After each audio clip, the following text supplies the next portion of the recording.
Hello, everyone, and welcome to today's Master's Minute. I'm Amy Granat, one of your guides in the Masters to Wholeness program. And today I want to talk to you about living the inspired life.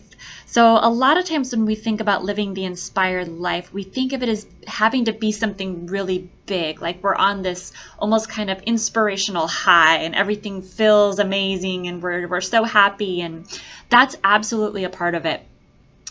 But there's more of a variance to it than that. There's subtleties to it. There's like a mid zone to it. And then there is that big, beautiful, inspirational high that we have. But a lot of times we don't feel like we're living the inspired life unless we're in the big all of the time. And so what I want to kind of talk to you about when it comes to the inspired life is the spectrum of it. Because if we don't feel like we're on this big thing, then we don't feel like we're living in inspiration, and we don't feel like we're living that kind of inspired life.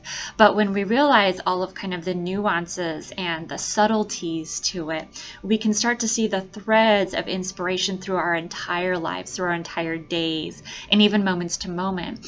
And when you can start to identify those threads of inspiration, it can really shift and change the way change your outlook.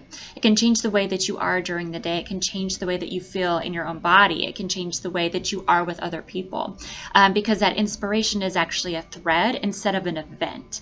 And so when you think about going through a day and living in that kind of inspiration, you might be inspired to pick up the phone and call someone specific. You might be inspired to stop and have lunch somewhere, or grab a cup of coffee somewhere, or maybe go in and buy a specific book. Those are all parts of inspiration. And those parts of inspiration are actually coming from being connected within to yourself. Those are very rarely coming from external factors. And in fact, I would say they're never coming really from external factors. The external factor might trigger an inspiration in you, but the inspiration itself is actually coming from within inside you.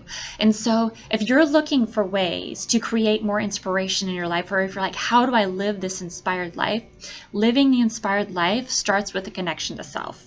It starts with knowing who you are, understanding what your vision is for your life, understanding how to be in alignment with that vision of your life. It doesn't mean that everything is going to be perfect every single day, and you're not going to hit bumps in the road. You're not going to step off the path and back onto the path. That's the human experience, and we're all going to do it. There's nothing wrong with you if you're having those things happen.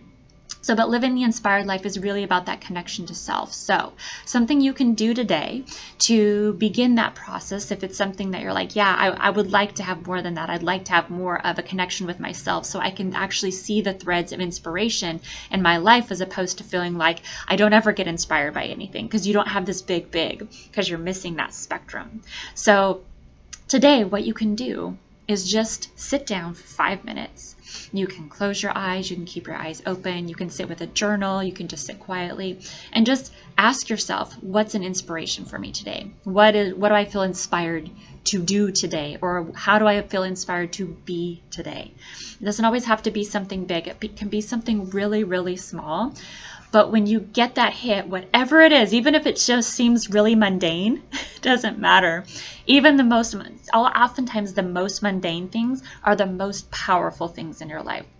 Again, sometimes it's just you get inspired to pick up the phone and call someone. And it may, again, feel like a mundane thing, but it's actually really powerful, because maybe that person had some need to hear your voice today. Maybe there's something that's going to be said that's going to transform something in them and trigger an inspiration in that person. And so your inspiration actually becomes the inspiration everybody you touch, because it's going to help trigger their inspiration to come online. So if you're wanting more of that in your life, just take a few moments today, sit and connect with yourself. It doesn't have to be any big spiritual thing. It is really just sitting with who you are, connecting in, and asking yourself, what do I want to be inspired by today? That's all there is to it. All right, so that's your Master's Minute of the day. I hope that was helpful, and go out and live the inspired life in the full spectrum.